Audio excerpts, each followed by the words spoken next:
U.S. city known for car making has a history that's about more than autos. Welcome to VOA Asia Weekly. I'm Chris Casquejo in Washington. That story is just ahead, but first making headlines. In this year, we had extraordinary rainfall that has caused flooding in river areas, sea level rise in coastal areas, and landslips. Papua New Guinea's Prime Minister James Marape blames extraordinary weather for a landslide that the UN says killed 670 villagers. Rescue teams have evacuated thousands of people. The government estimated that at least 2,000 people have been buried alive. Cyclone Ramal left millions of people without power in southern Bangladesh and India. With winds measured at 70 miles per hour, Ramal left a trail of destruction, damaging more than 35,000 homes across Southeast Asia.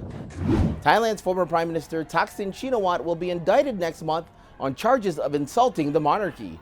The charges are based on an interview he gave to South Korean media in 2015. Thaksin is due in court June 18th. Thailand's lèse-majesté law is one of the strictest in the world. 2 Chinese astronauts set a new spacewalking record as they completed their first one. Astronaut Yi Guangfu and Li Guangsu spent 8.5 hours installing a space debris protection device and performing tasks outside of the Tiangong space station. Washington's National Zoo will welcome back panda diplomacy. Join us. It's official. The pandas are coming back to D.C. Bao Li and Qingbao will arrive from China by the end of this year. The Midwestern U.S. city of Detroit is known as the home of American automakers. What's less known are the contributions of the Chinese residents throughout the city's history.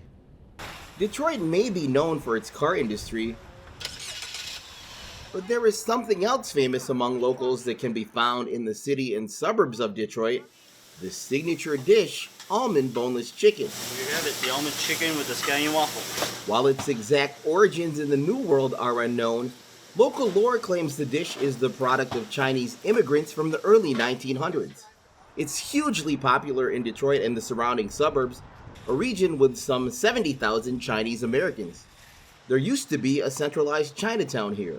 Now Detroit's Chinatowns are only remembered in this museum exhibit. The first Chinese immigrants arrived in 1872 and established laundry businesses, which attracted more migrants from China. Some opened restaurants. Most of them were from Guangdong province in southern China. People come from this area called Taishan in Guangdong, China, and make it over to the U.S. in order to escape the level of poverty that they were dealing with at the time.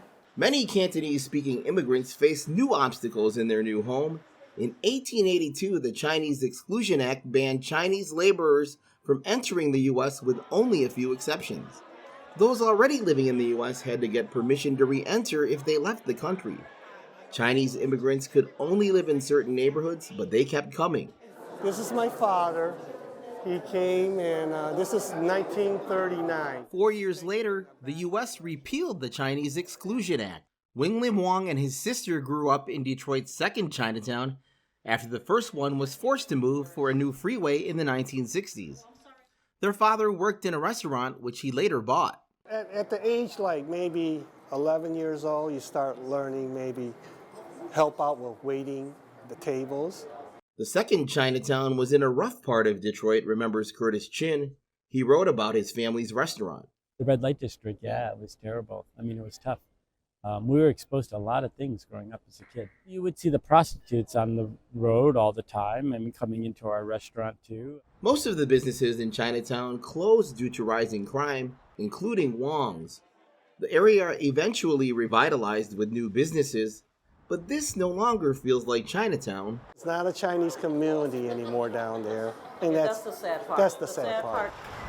Similar to many U.S. cities, the nexus of the Chinese community in Detroit assimilated into the suburbs and strip malls. But the memories of the Chinatowns live on out here and inside Chinese restaurants where almond chicken is still served.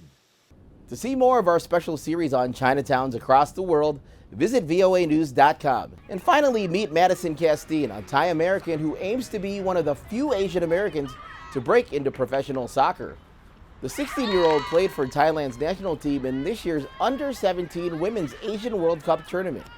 Thanks for watching VOA Asia Weekly.